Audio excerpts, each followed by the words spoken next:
Well, hello there. We're going to be looking at the 1611 King James Bible, the inside cover page of the 1611 King James Bible. King James felt that the 1599 Geneva Bible, which is what they had before this,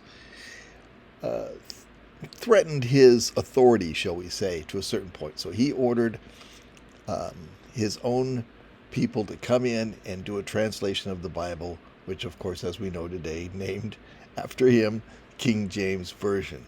But so many Christians have no idea.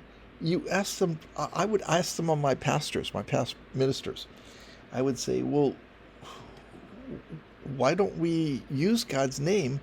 This is after I came to the realization that every place it said the Lord, all caps, in the Old Testament of that King James Bible or New King James Bible, what I used at that time, you mean that was actually this thing called the Tetragrammaton, as I came to know it later, meaning the four letters, the YHVH.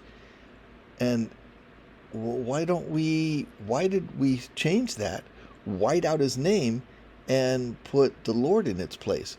Oh, the answer comes back, oh, well, that's because we've lost the pronunciation of it. We don't really know how it's pronounced anymore. So the Jews don't say it, so we don't know what that pronunciation is anymore.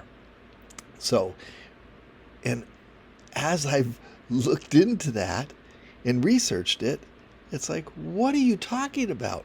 The very Bible that you stand up there and use every Sabbath, happened to be going to a Sabbath keeping church that told me this response from one of the ministers, several of the ministers, most all of the ministers. If you start talking about bringing up God's actual name, they think, oh, you're part of one of those sacred names groups. It's like, no, I'm just part of searching for reality and truth. But anyway, they say, oh, well, we can't know it. We don't know how it's pronounced. So wait a minute.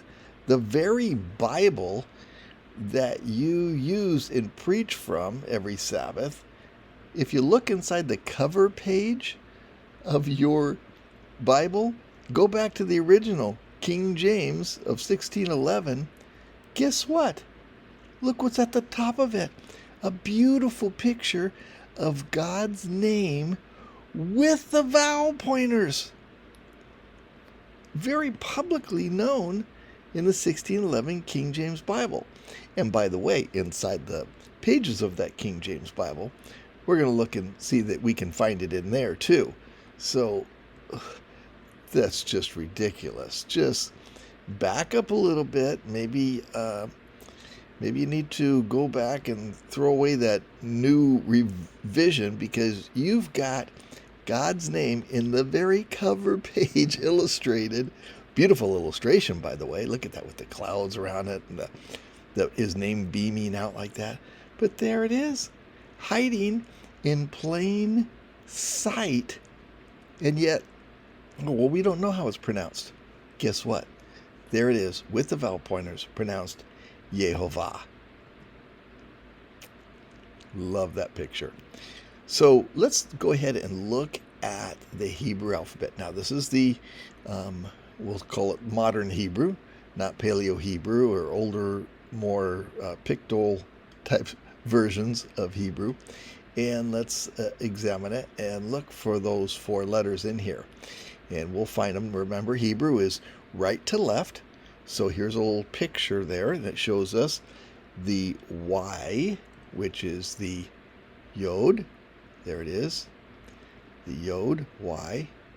Then continuing right to left, we get to the Hey. There it is. There's the Hey. And then next, the Vav. There's the Vav. And then again, repeated is the Hey, or the H. In English, we'd say YHVH. That's referred to as the Tetragrammaton, but it's basically the name that Yehovah himself spoke to Moses. And by the way, I want to reflect back on something else. there's this little illustration that I got that we're looking at here. And when we look at it, one of the beautiful things about the Hebrew language and alphabet is that there's pictograms associated with every letter. So with the Yod, we have a pictogram of a hand. With the Hey, we have a pictogram of like the man holding up, saying like, behold. But look at the picture.